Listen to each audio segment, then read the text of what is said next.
Hello friends, YouTube channel easy GS में आपका स्वागत है। मैं दीपक कुमार भट्ट अक्षांश रेखाओं की कुछ विशेषताओं को आपके सामने रखते हैं। ये देखिए, पहला पॉइंट हमने लिखा है, विषुवत रेखा सबसे बड़ा अक्षांश है। तो एक क्वेश्चन पूछे जाते हैं बार बार कि ग्लोब पर जितनी अक्षांश रेखाएं खींची गई हैं या अक्षांश खींचे गए हैं, उसमें सबसे बड़ा अक्षांश कौन है। तो आप हमेशा कहेंगे इक्वेटर को। हमने इक्वेटर के 4-5 नाम बताए थे, इक्वेटर, विषुवत रेखा, भूमध्य रेखा, 0 डिग्री अक्षांश, 0 डिग्री लैटिट्यूड। तो अब इसकी लंबाई पूछता ही है बार बार। इसकी लंबाई है 40,075 किलोमीटर। अब आजकल का पैटर्न थोड़ा बदलते जा रहा है, क्योंकि ये डाटा लोग याद कर लेते हैं, तो उनको फंसाने के लिए माइल में लिख दिया जाता है। क्वेश्चन माइल में पूछे जाते हैं, मील में पूछे जाते हैं। हमने माइल में कन्वर्ट करके लिख दिया है कि 24,901 माइल है। हो सकता है आपके एग्जामिनेशन हॉल में किलोमीटर की जगह मीटर दे दिया जाए, सेंटीमीटर तक दिया जा सकता है। इसी को किलोमीटर को मीटर में बदलने के लिए 3 जीरो बढ़ा दिया जाएगा, फिर सेंटीमीटर में बदलने के लिए 2 जीरो और बढ़ सकता है। अब उसको 10 टू द पावर में दिखाया जा सकता है। जैसे आप देखिए, अगर इसको मीटर में बदल दें तो इसी को हम लिख सकते हैं 40,075 into 10 to the power 3 metre. इसी को हम लिख रहे हैं। अगर इसी को सेंटीमीटर में बदल दें तो इसको हम लिख सकते हैं 40,005 into 10 to the power 5 centimetre. सब एक ही होगा, और भी कुछ किया जा सकता है इसमें। अगर डेसिमल में व्यक्त करने के लिए कह दे तो यहां पर डेसिमल दे करके 3 जीरो यहां पे और बढ़ा सकता है। यहां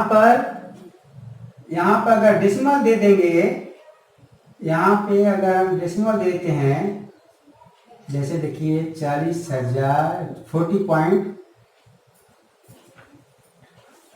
40 ऐसे लिख देंगे 40 into 10 to the power 6 metre लिख सकते हैं। लगभग 40.0 या 40.07 लिखा जा सकता है। लगभग ऐसा लिखा जा सकता है। तो आप कॉमन सेंस वहां पर अप्लाई करेंगे कि क्या हम कैसा क्वेश्चन है, ऑप्शंस कैसे हैं। चलिए फिर और देखिए, ये जितनी बड़ी अक्षांश रेखाएं हैं, इन टोटल अक्षांश रेखाओं का लगभग 78.8% भाग जल के रास्ते से गुजरता है, समुद्र के रास्ते से गुजरता है। मैक्सिमम इसके पार्ट समुद्र के रास्ते से गुजरते हैं। तो और 21.2% भाग स्थल भाग से। मतलब है कि ऐसे भी पृथ्वी पर ज्यादातर जल भाग हैं, समुद्री भाग हैं, और स्थल भाग कम हैं। इसलिए विषुवत रेखा ज्यादातर समुद्री भाग से गुजरती है। कभी कभी क्वेश्चन ऐसे पूछे जाते हैं, यूपीएससी का क्वेश्चन है ये। फिर हमने लिखा है कि सारी अक्षांश रेखाएं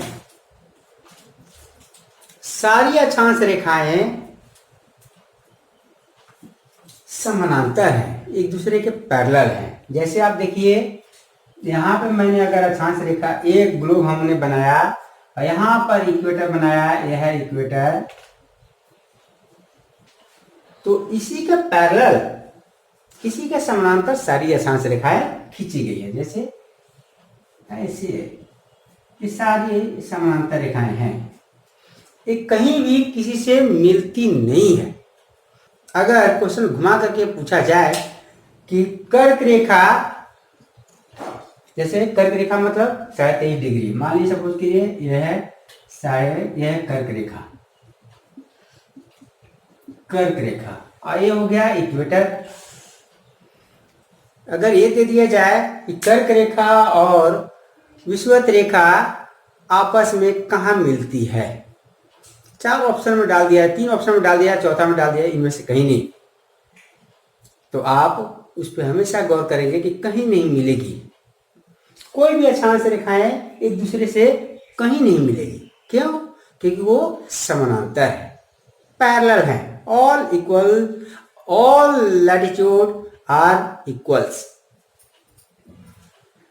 तीसरा पॉइंट में आते हैं, विषुवत रेखा या इक्वेटर से दोनों ध्रुवों की ओर जाने पर, दोनों ध्रुवों की ओर जाने पर इसकी लंबाई घटती जाती है। आप देख रहे हैं, आप देख रहे हैं कि ये इक्वेटर है, और जैसे जैसे इक्वेटर से दोनों ध्रुवों मतलब नॉर्थ और साउथ पोल, यहां पे मान लीजिए नॉर्थ पोल है, ये हो गया नॉर्थ पोल, और ये हो गया south pole, south pole, north pole उत्तरी ध्रुव और दक्षिणी ध्रुव, उत्तरी ध्रुव और दक्षिणी ध्रुव की ओर जाने पर यह अक्षांश रेखाओं की लंबाई घटते जाती है।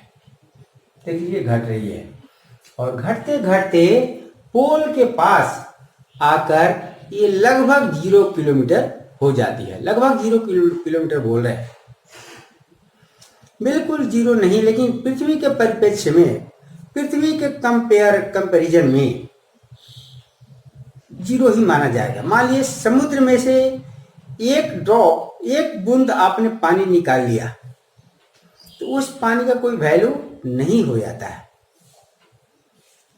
अर्थात समुद्र में से एक ड्रॉप पानी, एक बूंद पानी का कोई वैल्यू नहीं है, उसको लगभग 0 ही मानेंगे। इसीलिए ये पूरी इतनी बड़ी पृथ्वी है, उस पृथ्वी का कंपेयर में अगर यहाँ पर कुछ किलोमीटर हो भी लंबाई, तो उसको बिल्कुल निग्लेक्ट करते हैं, 0 मानते हैं। मैंने पॉइंट लिख दिया है, ध्रुव या पोल के पास ये लगभग 0 हो जाती है। तो ये आपकी विशेषताएं रखी, और कुछ ग्लोब पर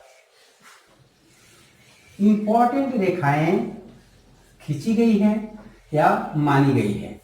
जैसे आप तो 1 से 90 डिग्री उत्तर, 1 डिग्री से 90 डिग्री तक उत्तर, और 1 डिग्री से 90 डिग्री तक दक्षिण, और विषुवत रेखा मिलाकर के 181 अक्षांश आपने देखा है। लेकिन उन अक्षांशों के बावजूद भी कुछ अक्षांश रेखाएं काफी महत्वपूर्ण है, जो कि लगभग जैसे 23.5, 66.5 ऐसे करके कुछ अक्षांश रेखाएं काफी महत्वपूर्ण है, उसका काफी यूजेज हैं। अभी मैं आपको दिखाता हूं कि कौन कौन सी अक्षांश रेखाएं काफी महत्वपूर्ण हैं। ये देखिए 0 डिग्री है, ये 0 डिग्री को मैंने ड्रॉ किया है, सामने आपके है 0 डिग्री। तो ये कुछ इम्पोर्टेंट आपके पास अक्षांश रेखाएं हैं, काफ़ी महत्वपूर्ण रेखाएं हैं, जिसे हम लोग बाद में यूज करेंगे।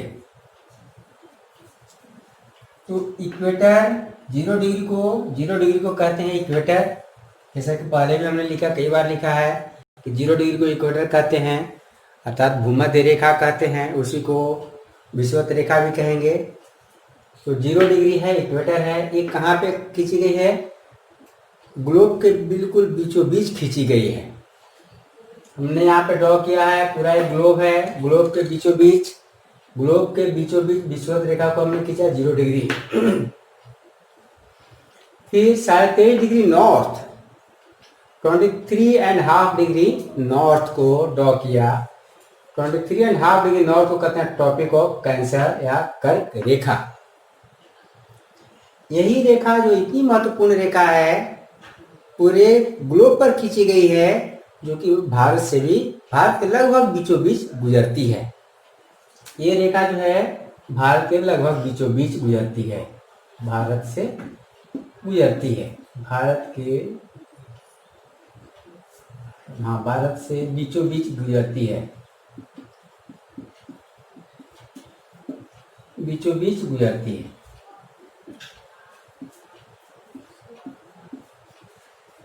दूसरा है 23.5 डिग्री साउथ। ये दक्षिणी गोलार्ध में, साउथ लिखा हुआ दक्षिणी गोलार्ध में है और इसी को कहते हैं मकर रेखा। बाद में पढ़ेंगे कि यहाँ से जैसे ही सूर्य उत्तर की ओर आता है तो हम लोग मकर संक्रांति मनाते हैं। तो ये हमने ड्रॉ किया यहाँ पे ट्रॉपिक ऑफ कैप्रिकॉर्न को, मकर रेखा को यहाँ पे दिखाया 37 डिग्री साउथ। मैंने केवल अक्षांश को लिखा है, 23.5 डिग्री साउथ को लिखा है। इसको क्या कहेंगे, 23.5 डिग्री साउथ को क्या कहेंगे, ट्रॉपिक ऑफ कैप्रिकॉर्न माने मकर रेखा।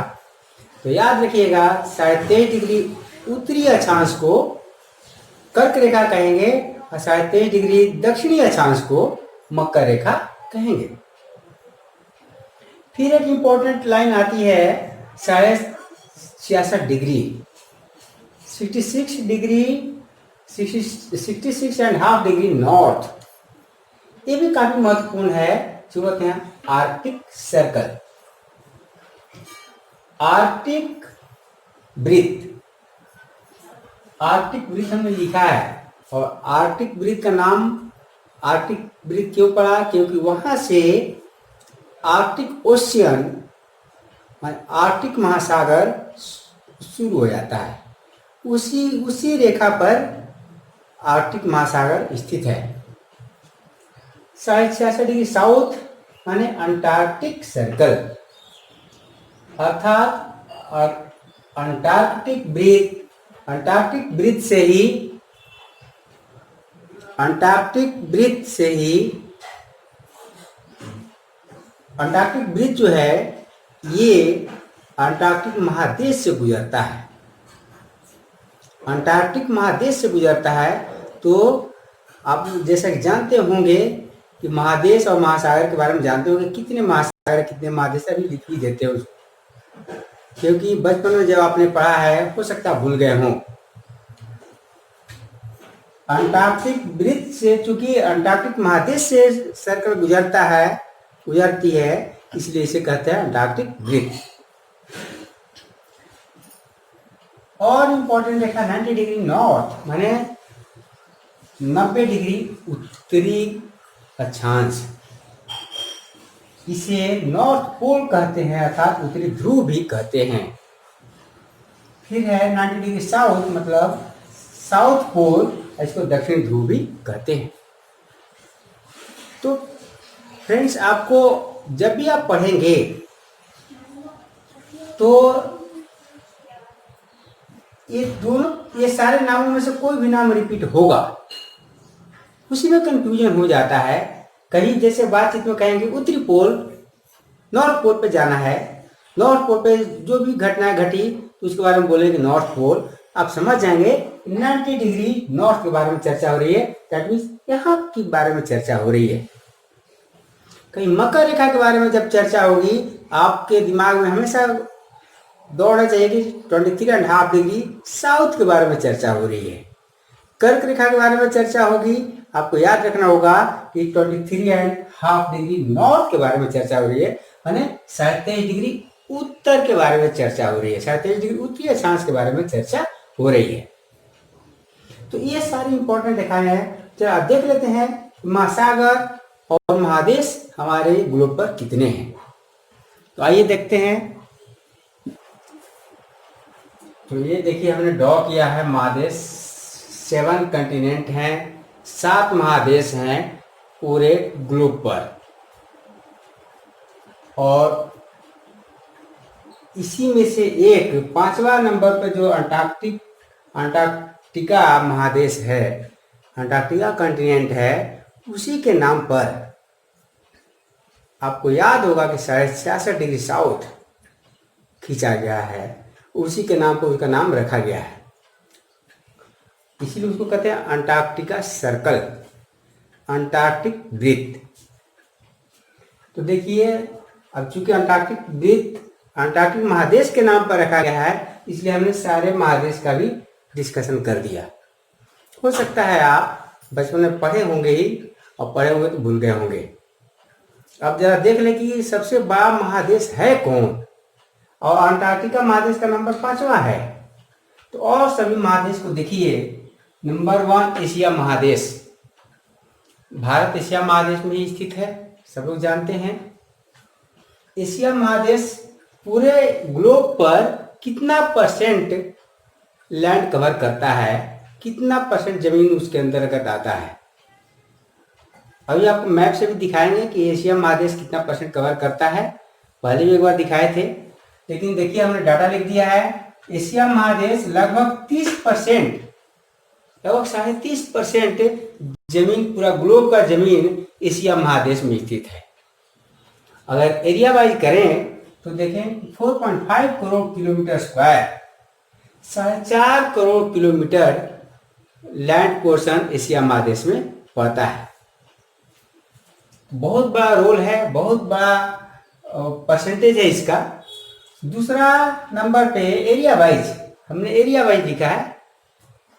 एरिया वाइज भी कहेंगे या पॉपुलेशन वाइज भी कहेंगे तो सबसे बड़ा एशिया ही है। अगर दूसरा एरिया वाइज है अफ्रीका, अफ्रीका महादेश, ये 3 करोड़ किलोमीटर स्क्वायर के एरिया में फैला हुआ है, और ये 20-20.5% लगभग जमीन को कवर करता है। सेकंड नंबर पर है, याद रखिएगा, कभी कभी क्वेश्चन पूछे जाएंगे, सिलसिलेवार सजाने के लिए दे देगा कि क्रम वाइज, आरोही क्रम और अवरोही क्रम में सजाएं, असेंडिंग ऑर्डर डिसेंडिंग ऑर्डर में सजाएं। या पूछ देगा कि निम्नलिखित में से कौन सा क्रम सही है।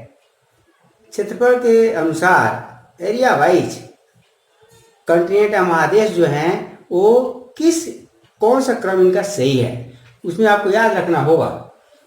तीसरा नंबर पे है नॉर्थ अमेरिका, जिसमें नॉर्थ अमेरिका एक महादेश है और उसमें एक देश स्थित है यूएसए। अभी आपको दिखाएंगे मैप में कभी। और चूंकि यूएसए इतना मजबूत देश है, इतना मजबूत कंट्री है, पावरफुल कंट्री है, उसी के नाम पर पूरा महादेश को ही बोल देते हैं। या ऐसे बोलते हैं अमेरिका का प्रेसिडेंट डोनाल्ड ट्रंप, ये नहीं बोलते हैं कि यूएसए का प्रेसिडेंट है। अभी आपको दिखाएंगे। नॉर्थ अमेरिका का लगभग 2.5 करोड़ किलोमीटर स्क्वायर के एरिया में फैला हुआ है और ये 16.59% है। South America 1.8 crore kilometre square में है, 1.8 करोड़ किलोमीटर स्क्वायर में है और 11.97% एरिया कवर करता है। 5th नंबर पे है अंटार्कटिका, जो कि पूरे महादेश, पूरा ग्लोब के दक्षिण में स्थित है और यहीं से 67 डिग्री अक्षांश गुजरती है, इसलिए उस अक्षांश का नाम रख दिया गया है अंटार्कटिक सर्कल। ये 1.2 करोड़ किलोमीटर एरिया में है और 8.13% कवर करता है। यूरोप, जैसा कि आप जानते हैं कि सबसे बड़ा पावरफुल, पूरा वर्ल्ड में सबसे ज़्यादा पावरफुल कंट्री हुआ करता था यूरोप के कंट्रीज, और इसी यूरोप में यूके, यूनाइटेड किंगडम, जैसे ग्रेट ब्रिटेन या इंग्लैंड कहते हैं, जिसकी राजधानी लंदन है, वो भी स्थित है। फ्रांस, जर्मनी काफ़ी पावरफुल और काफ़ी इकोनॉमिकल ताकत रखने वाले कंट्रीज इसी में स्थित हैं। और सबसे छोटा कंटिनेंट, सबसे स्मॉलेस्ट कंटिनेंट ओशिनिया है, जो कि ऑस्ट्रेलिया कंटिनेंट भी कहते हैं। ऑस्ट्रेलिया एक देश भी है और ऑस्ट्रेलिया के नाम से वो महादेश भी फेमस है। क्योंकि ऑस्ट्रेलिया एक देश है और उसी के बगल में न्यूजीलैंड है, वो भी एक देश है, इसलिए उसको, वो सब देशों को, 2-3 देश है वहां पे, उन देशों को मिला करके ओशिनिया कहलाने लगा है। आजकल नया नाम ओशिनिया आ रहा है, पहले इसको ऑस्ट्रेलिया भी कहते थे, ऑस्ट्रेलिया भी कहते थे। तो ये ओशिनिया में मात्र 6% एरिया में कवर करता है। 1 करोड़ किलोमीटर का एरिया में भी नहीं है। अब आते हैं महासागर पर, ओशियन पर। अभी आपको बताया हमने कि हमारी विषुवत रेखा का 78.8% भाग समुद्र से गुजरता है। तो आप देखिए समुद्रों में सबसे बड़ा समुद्र कौन है? जैसा कि आप देखिए पैसिफिक ओशन यानी प्रशांत महासागर। प्रशांत महासागर सबसे बड़ा महासागर है और ये पूरा महासागरों का 49.5% एरिया कवर करता है। लगभग 50% एरिया, पूरा महासागरों का लगभग 50% एरिया ये कवर करता है। और अगर किलोमीटर वाइज देखें कि कितना किलोमीटर एरिया में फैला हुआ है तो 16.6 करोड़ किलोमीटर स्क्वायर के एरिया में ये फैला हुआ है। 16.6 करोड़ किलोमीटर स्क्वायर, लगभग 16.5 करोड़ किलोमीटर स्क्वायर के एरिया में फैला है। लेकिन पूरे महासागरों का 50% वाटर जो पानी जो है इसी में स्थित है, अर्थात इतना बड़ा एरिया है। दूसरा नंबर पे अटलांटिक महासागर। इसको भी अभी मैं तुरंत दिखाऊंगा आपको कि ये काफी बिजी ओशियन है, काफी व्यस्त महासागर है। इस महासागर से काफी वर्ल्ड का सबसे ज्यादा व्यापार अगर कहीं से होता है इस महासागर से होता है, इस महासागर के द्वारा होता है। इसी रास्ते से बड़े बड़े देशों के, पावरफुल देशों के शिप गुजरते हैं। दूसरा नंबर पर अटलांटिक महासागर हो गया, ये एरिया है और ये परसेंटेज है 25%। तो आप ये समझ लीजिए कि पैसिफिक ओशन और अटलांटिक ओशन ये दोनों मिला करके लगभग 75% समुद्री भाग को कवर कर लेते हैं। तीसरा है इंडियन ओशियन, मैं लिखा है इंडियन ओशियन। ये एकमात्र ऐसा महासागर है जिसका नामकरण किसी देश के नाम पर हुआ है। और जैसे कि देख ही रहे इंडियन ओशियन मतलब इंडिया के नीचे का, इंडिया के दक्षिणी पोर्शन पे स्थित है ये महासागर। इंडिया के नाम पर पड़ा है इसलिए इसे इंडियन ओशियन कहते हैं। कई देशों ने, हमारे पड़ोसी देशों ने इस पर भी उंगली उठाई कि नहीं इसका नाम बदल दिया जाना चाहिए, लेकिन ये गवाह है, इस महासागर का नाम ही गवाह है कि पास्ट पीरियड में, भूतकाल में इंडिया कितना बड़ा शक्तिशाली देश हुआ करता होगा। परसेंटेज देखिए 21.8% कवर करता है। आर्कटिक ओशन, इसी आर्कटिक ओशन के नाम पर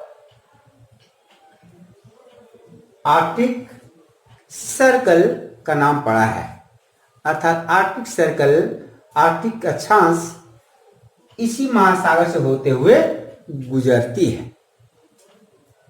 इसका नंबरिंग, ये नंबरिंग हो गया 3, ये 4, और आजकल ये 4 ही महासागर थे और आजकल एक 5वां महासागर भी लिखा जा रहा है। ये चारों महासागरों के नीचे में एक साउथ ओशियन करके महासागर लिखा जा रहा है। तो आप कंफ्यूज न होंगे, अगर कहीं 5 महासागर भी होगा तो आप 5 महासागर मारेंगे, ठीक है, वहां पर 5 महासागर देंगे। अब देख लीजिए इन महासागरों और महादेशों को मैं मैप पर दिखाता हूं।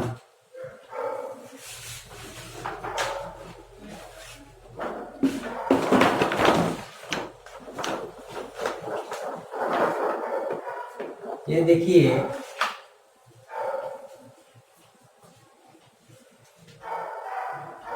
सबसे बड़ा एशिया महादेश, यहाँ पे रूस के पार्ट से, एशिया महादेश रूस के पार्ट से यूराल, यहाँ पे यूराल पर्वत है, यूराल माउंटेन है, यूराल माउंटेन के इधर से यूराल माउंटेन की इधर वाला पोर्शन माने रसिया का लगभग 70% एरिया, रसिया का लगभग 70% एरिया एशिया में पड़ता है और लगभग 30% एरिया यूरोप में पड़ता है। तो रूस में यूराल पर्वत है, यूराल पर्वत से लेकर के ये सारे देश एशिया महादेश में स्थित हैं। ये एशिया महादेश कितना बड़ा एरिया कवर करता है।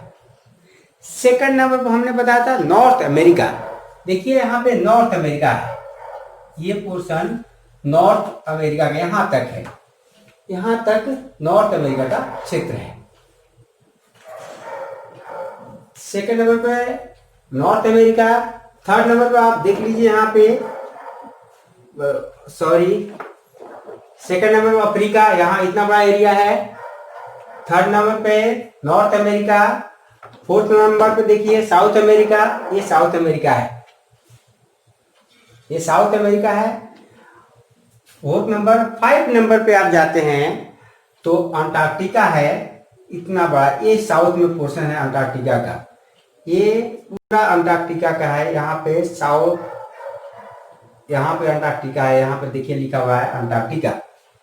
और सबसे छोटा कॉन्टिनेंट जो है वो ओशिनिया है, यही है ओशिनिया। उसमें ऑस्ट्रेलिया का देश भी है, इसके नाम पर इस महादेश को भी ऑस्ट्रेलिया महादेश कहते हैं। लेकिन अब इसका नाम क्या आ रहा है, ओशिनिया महादेश।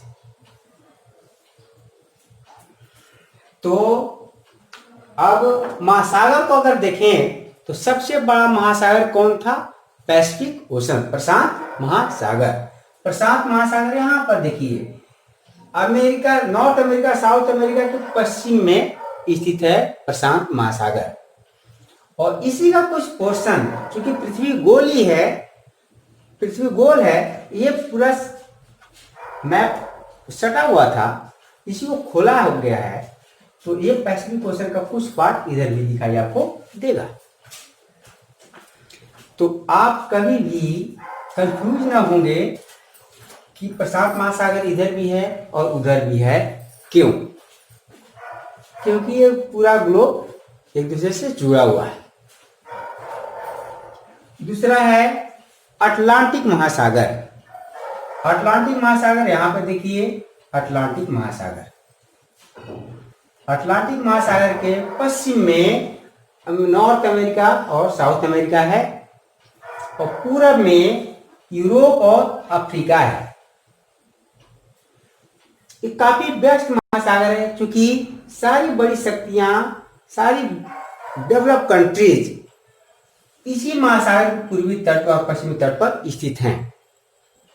यहाँ पे कनाडा, यहाँ पे इंग्लैंड, फ्रांस, जर्मनी, इस तरह से सारे बड़े बड़े पावरफुल कंट्रीज हैं। इनके सारे शिप, जहाज, समुद्री जहाज इसी रास्ते से गुजरते हैं, इसलिए काफी व्यस्त महासागर है। यहीं पर यूएसए जैसा पावरफुल कंट्री है, यह है USA, United state of America, और इतना पावरफुल है, इसी के नाम पर पूरा इसी के नाम पर पूरा महादेश को ही जाना जाता है, अमेरिका महादेश। अब यहाँ पर इंडियन ओशन है, ये देखिए इंडियन ओशन है, इंडिया के जस्ट निचला portion Indian Ocean. Indian Ocean ही माने हिंद महासागर ही दो भागों में बढ़ जाता है, अरेबियन सी और बे ऑफ बंगाल। ये अरेबियन सी भी पार्ट है इंडियन ओशियन का। ये बे ऑफ बंगाल में बंगाल की खाड़ी का जो पार्ट है, बांग्लादेश और भारत के पूर्वी तट, पूर्वी सागर, वो भी है हिंद महासागर का ही पार्ट। उसके बाद आइए आर्कटिक ओशन में, यहाँ पे यही है आर्कटिक ओशियन, और यही 66.5 डिग्री गुजरता है, यहाँ 66 डिग्री गुजर रहा है, इसलिए इसको कहेंगे ये लाइन है, यहाँ पर लिखा हुआ है, तो इसी से इसका नामकरण पड़ा आर्कटिक सर्कल। और अंटार्कटिक सर्कल यहां से गुजर रहा है। देखिए ये अंटार्कटिक महादेश है और यहां से गुजर रहा है, इसलिए इस सर्कल को कहेंगे अंटार्कटिक सर्कल। तो इस तरह से आपको मैप को दिमाग में बैठा लेना होगा, इसको बार बार देखना पड़ेगा। बहुत सारे क्वेश्चन पूछे जाते, ये भी क्वेश्चन पूछा जाएगा कि इक्वेटर जो है, ये इक्वेटर है विषुवत रेखा, ये लाइन आपको इक्वेटर की है, और इक्वेटर किन किन देशों से गुजरता है, ये भी पूछा जा सकता है। उसके बाद topic of cancer, topic of Capricorn, जो भी हमने इंपॉर्टेंट लाइनें बताई है, उसके बारे में क्वेश्चन पूछे जाते हैं कि किन किन देशों से गुजरता है। अगले वीडियो में आपको बताएंगे कि ये सारी इंपॉर्टेंट लाइन किन किन जगहों से गुजरती है।